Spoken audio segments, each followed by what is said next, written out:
Last time on Voice of Reason's channel. You may fire when ready.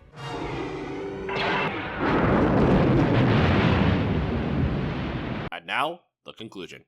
Can you believe it's been a year since Pokemon Scarlet and Violet released? Everyone was excited for a new Pokemon game, even though Pokemon Legends Arceus already debuted in January of that year. But that's not important. A new mainline game was coming to the Switch 4 years after the last game. And how did it turn out?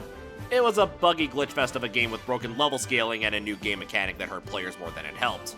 However, there are good features in Gen 9. In fact, if the previous list was non-existent, we'd be singing a completely different tune about the Paldea region.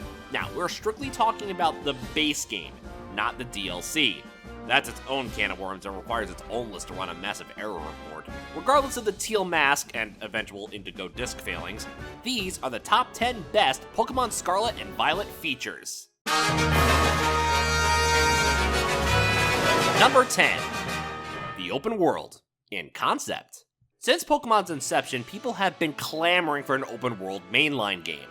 We got the first taste with the Wild Area and the DLC of Sword and Shield, with a controllable camera and the ability to roam as you please, with some limitations. Pokemon Legends Arceus entered the open world pool next, but the gameplay was more mission-based rather than the traditional Pokemon games of the past. Scarlet and Violet was the open world Pokemon game we were all waiting for. While there were some drawbacks, as I mentioned in the last list, the amount of things to do and places to explore were at your controller. Along with traveling to cities inspired by the Iberian Peninsula, you have the ability to traverse anywhere with the assistance of your legendary vehicle. Imagine if in Pokemon Diamond and Pearl, you had the ability to scale Mount Coronet. Or if in Pokemon Sword and Shield, you could glide across the wild area between Motostoke and Hammerlock. Scarlet and Violet allows you to do just that. Climbing Glaciato Mountain, swimming across Castle Royale Lake, and bounding over the buildings in Mesagoza are all breathtaking feats you can do in Gen 9. Item collecting, including IV boosts and TMs, are readily available when you trek across fields and deserts. This adds a sense of discovery when something new is added to your bag. But the best part about being open world? You can choose not to engage in Pokemon battles with random trainers and just focus on catching Pokemon. As someone who beat Shining Pearl, I applaud not having random encounters with trainers when all you want to do is get out of an area and head to a Pokemon Center. You battle on your terms when you're ready. There's so many other concepts I haven't even touched on, but going open world was a step in the right direction despite the setbacks. Number 9. Multiplayer. Here's another thing that I liked upon going from Gen 8 to Gen 9. At each Pokemon Center kiosk is a Union Circle. This allows you and 3 other friends to join in on an adventure and traverse Paldea together. Now, while you don't have the ability to affect the story, it just feels really nice to enter a Discord call with your friends and physically interact with each other. From taking pictures to attempting to make the largest submarine sandwich, emphasis on attempt, it's a load of fun. Another improvement with the multiplayer is trading. When you link trade with someone, you may notice certain Pokemon sprites bouncing up and down. This is an indication this Pokemon has not been acquired by this trainer and would be a viable trade offering for them. This is an excellent feature for completionists if they don't have the ability to get certain Pokemon in their versions of the game. Now I just need a trainer who won't quit during the trade because my Pokemon isn't shiny. And as much as I hate the Terror raids, I love the menu screen for the raids as a school bulletin board for people to join in. But be careful though, it is first come, first serve. Number 8. Post-game. After you complete the main story, League Champion Gita comes to you and Nimona to set up a new tournament at the school for anyone to join. But before the tournament can start, you need to do semi-monthly gym inspections for the league to see if the leaders are able to go to their full potential.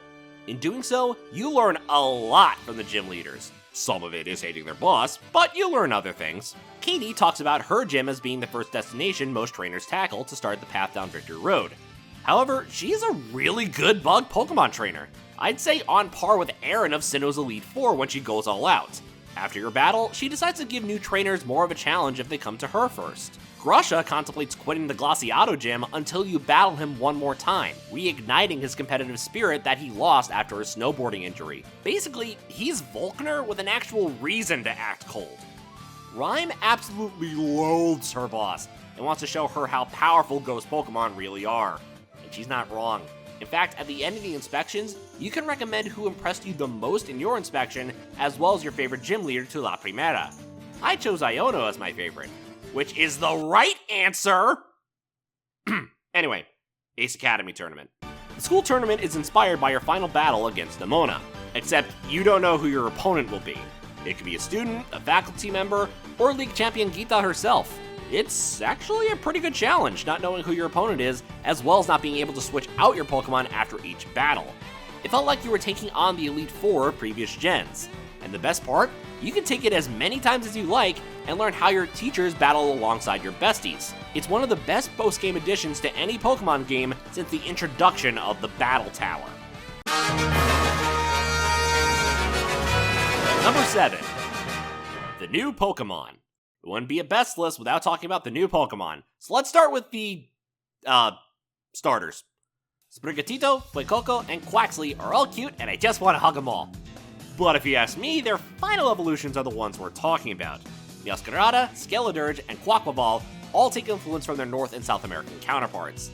Meowscarada, the mysterious magician of Mardi Gras, will wow anyone when they use their signature move, Flower Trick. Let's just see bomb with flair! Skeledirge, the headliner of the Dia de los Muertos celebration, serenades with its torch song as a firebird erupts from its mic to the audience down below. Quaquaval is Carnival's grandmaster with its fancy footwork providing an aqua step to speed up the tempo and keep the party going all night long! Or something like that. Other notable favorites include Ceruledge and Armarouge, the box-exclusive fire types that are a must-have for your final team. The Tinkaton line brings another Fairy Steel type with the best physical move in the game in Gigaton Hammer, Maushold with its broken multi-attack move in Population Bomb, Palafin which overshoots all pseudo-legendaries and stats with its hero form clocking in at 650, Paldean exclusive evolutions for Primate, Wooper, and Girafarig, and of course, the Paradox Pokemon. Instead of fossil Pokemon, Generation 9 introduces past and future versions of present-day Pokemon. The past Paradox Pokemon, like Screamtail, Fluttermane, and Roaring Moon, appear to be more feral interpretations of Jigglypuff, Mischievous, and Salamence. The future Paradox Pokemon, such as Iron Hands, Iron Bundle, and Iron Valiant, are Pokemon robots, which gives credence to the theory that certain Pokemon went extinct 1,000 years in the future, and science created new versions of Hariyama, Delibird, and Gardevoir/Gallade. The Gen 9 Pokedex contains well-designed Pokemon that are worth catching and using in future battles. Except the Dunsparce. Game Freak knows what they did.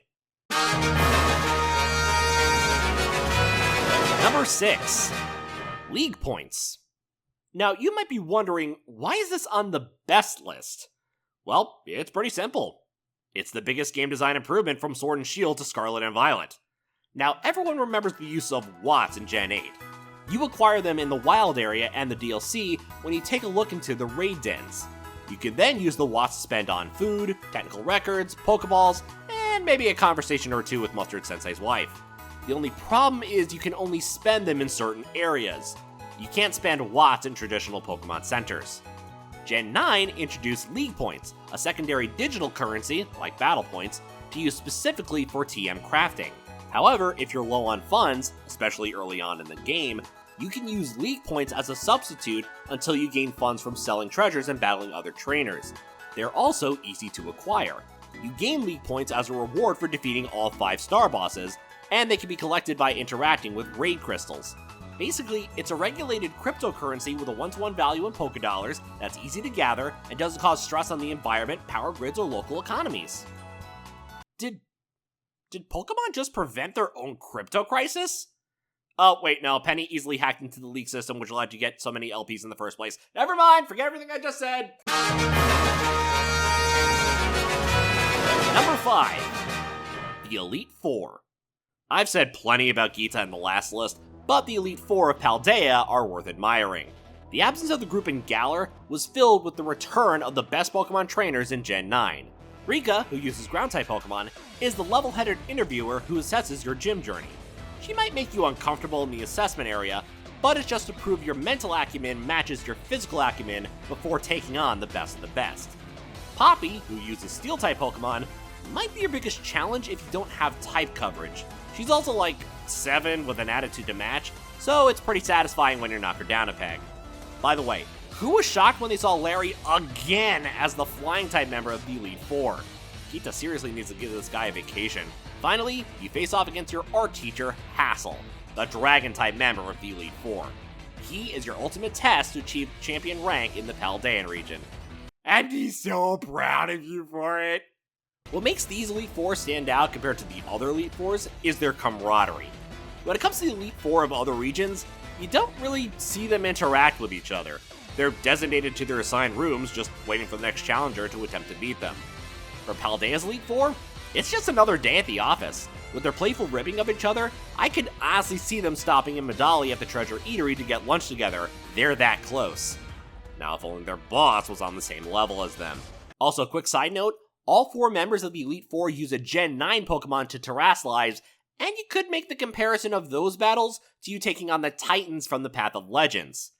Yes, that does include Gita with her Rock Terra Glamora. Number 4. Naranja and Uva Academy. Pokemon made going to school fun. I throw my hands up in reluctant acceptance. After you pass Los Platos, you will arrive in Mesa Goza. This is the city that is home to Naranja or Uva Academy, depending on your version of the game. You have your own dorm room to rest in, a cafeteria to try sandwiches for your journey, a school store, and a 3-floor library dedicated to school world building, as well as small hints for the Paradox Pokemon and Culture magazines. However, it's not just a place to explore, you have to attend classes. Reifert teaches you the history of the Paldea region, Jacques gives you tips on Pokemon biology, Saguaro teaches you the sandwich mechanic in home ec, Time helps you understand stab or same type attack bonus along with other math skills, Salvatore teaches Pokemon language based on cries, Dendra explains most battle mechanics and battle studies, and Hassel teaches you the mechanic of terastallizing in our class. It's a nice intro course into teaching the mechanics of Pokemon for new as well as returning players. I'll admit, I didn't understand what stab was until I took Miss Time's math class. It took 8 more generations to get there, but I learned what it meant. However, the classes are only part of the Mesa Goza Academy experience. After classes and exams, you get to interact with your teachers. In doing so, you develop relationships with them as they have their own personal arcs you can assist with. If I had to pick 2 standout stories, it would be Miss Time dealing with her former gym leader status and Hassel's family drama. Okay, Miriam the nurse trying to become a teacher also tugs at the heartstrings. It's honestly really satisfying knowing you made a difference in your teachers' lives. And then you utterly wipe the floor with them in the Ace Academy tournament. Suck it, Dendra! Number 3. The Villains. I believe Zangief from Street Fighter said it best when he spoke the following statement. You are a bad guy, but this does not mean you're a bad guy. That's the entire idea behind Team Star. A group of bullying victims who rightfully stood up for themselves and fought back, but were unduly punished by the former administration. Quick side tangent, zero tolerance policies in schools can go fuck off with the people who think bullying victims should get the same punishment as their bullies if they throw a punch. They formed their own group away from the school's rules, including the freedom to wear whatever they want. In their moment of triumph, however, they end up as the new bullies trying to force recruitment into their team. It's only when their leader, Cassiopeia, aka Penny, asks you to take them down in order to disband their activities. Wait, did they just fix the plot of One Bad Apple? I could talk to death about how three-dimensional this team is. The opening grunt battles at their respective battles are people, and Pokemon, who have a connection to the bosses. Except for Giacomo, he's stuck with a first-day recruit. Each member contributes something to the group to make their statement. Giacomo created the code for Team Star and the theme music for the grunts and the bosses, best music in the game, Fight Me. Atticus tailored the uniforms, Ortega created the Starmobiles, Mela provided the energy for the Starmobiles to run, and Eri trained everyone to be competent fighters. There's also other tiny details right down to their Pokeballs that they use. Giacomo, despite being the de facto leader in Penny's absence, is not good at catching Pokemon, so he resorts to using timer balls. Mela is the most energetic of the group, so she goes in for the catch right away with Quick Balls. Atticus is the most experienced at catching Pokemon since he uses repeat balls, indicating he's caught the same Pokemon more than once. Ortega, despite being the most stuck-up member, really wants people to like him. Therefore, he uses luxury balls to increase the friendliness of his Pokemon. Eri cares the most for her Pokemon's well-being, so she caught them in heal balls. As for Penny herself, even after the team disbands and rejoins the school, she looks after them in secret to make sure they're fitting in. In Dungeons & Dragons story terms, Team Star is her found family, and she's always looking out for them. Speaking of found family... Number 2, your rivals. And here's the rest of the besties. First off is Arven. At first glance, he starts off on the wrong foot, standoffish and kind of a jerk. After you complete Homeroom, he asks you to join in on the Herba Mystica quest. At first you think, why? This is the same guy who told you to shove it when you brought the weekend ride on to the lighthouse. That is until you beat the second Titan on the Path of Legends, where you see the reason for picking these rare herbs.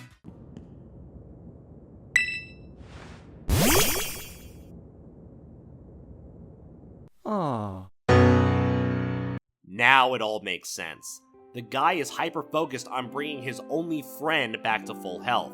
It also displays why he had such an aversion to your vehicle. A Paradox Pokemon gravely injured the Mabastiff. Now let me tell you, when Mabastiff is fully healed, the character animation on Arven is one of the most heart-wrenching moments I've seen in video games because of how real it felt. Arven went from Class A jerk to your best friend in the game. Also, the Pokemon he has on his team are all food-based and his dorm is filled to the brim with ingredients. I just think they're neat. And then there's Goku. I mean Nemona. Yeah, it's Rule 63 Goku. Okay, memes aside, Nemona is a lot more than being her shonen counterpart. She's student council president, her father's on the board of the Rotom Phone Company, and she's the only trainer, that we've seen, to earn champion rank. Then you move to Valdea, and everything changes. Now she has a rival she can mentor, which explains why she chooses the weaker starter at the beginning of the game. She does it on purpose to help you get better, unlike Hop, who's just not a good trainer. As we venture on Victory Road, she'll check in with you to see how your gym journey is going, with an occasional battle before or after you beat the gym. But here's what makes her better than most rivals in other games. It's okay to lose to her. Unlike Blue, Silver, Berry, or even Hop, losing a battle to her on Victory Road isn't a roadblock. This is just a stopover to see how far you've come in your champion journey. The only match that truly matters is your fight against her in Mesagoza Plaza. This is your final test. Now keep in mind, she's already reached champion rank. This battle is to prove you're on her level, if not surpass this. And when you finally beat her, everything goes silent.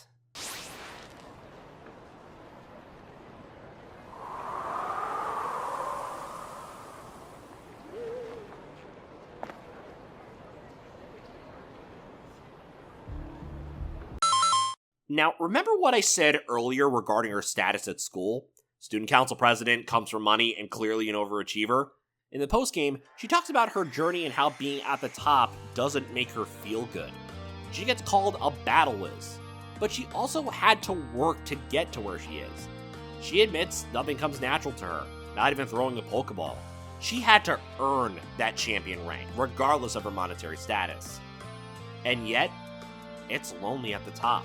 People perceive her as unbeatable, even after the final battle on Mesagoza Plaza. But there is someone who sees through that.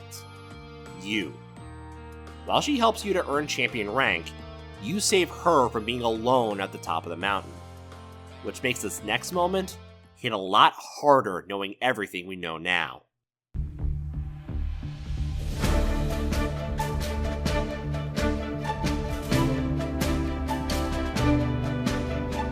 I know to some people, Nemona could be a bit overbearing. But given everything that's happened up to this point, she's one rival not to be overlooked. She's your sensei, but you help her out in the end too. Now before we get to number 1, here are some honorable mentions. Director Clavel, the new profile photo for How Do You Do, Fellow Kids? Delibird Presents, the one-stop shop for battle items and phone cases. The Gym Leaders, Sans Tulip. Sweet, eccentric, waifu material, massive chips on their shoulders, Mr. Krabs, and Larry. What more could you ask for? Squawkabilly Service. Unlike the Corviknight taxis, there are more points of interest to fly to when you're in a pinch. Celestial by Ed Sheeran. If not for copyright, the ending theme would have made the best list in my number 1 pick.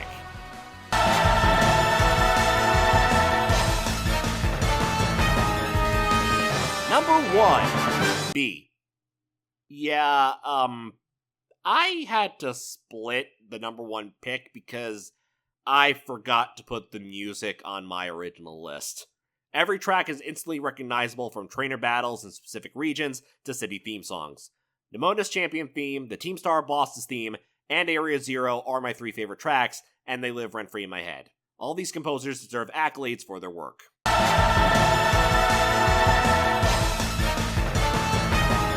Number 1.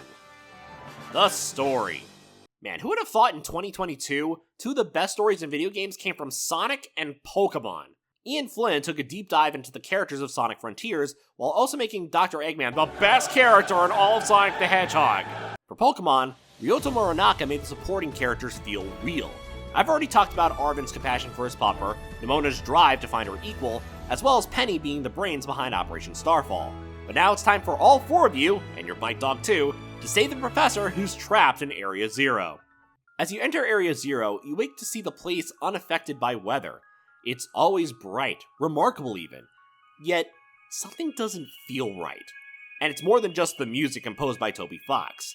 Each research station you reach contains lore behind the mystery of what happened to the professor, and something's not adding up. It's only when you reach Research Station 4 that a major revelation comes through.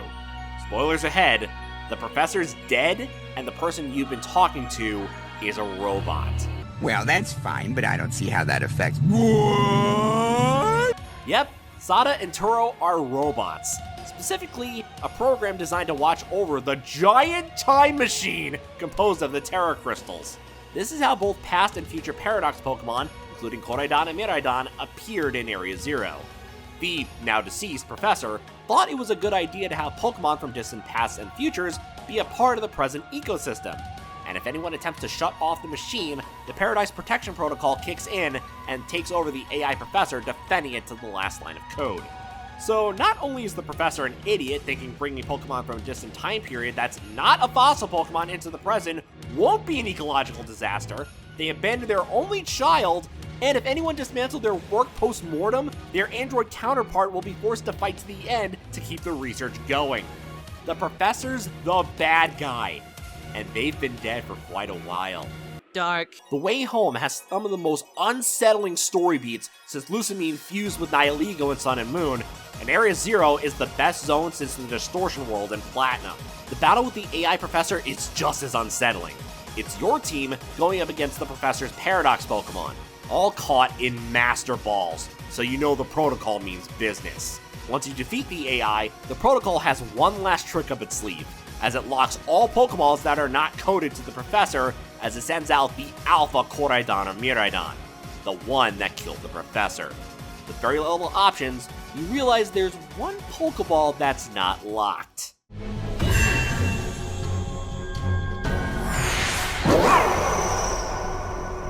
When I arrived at this point in the endgame, my eyes widened when I could finally use Miraidon in battle.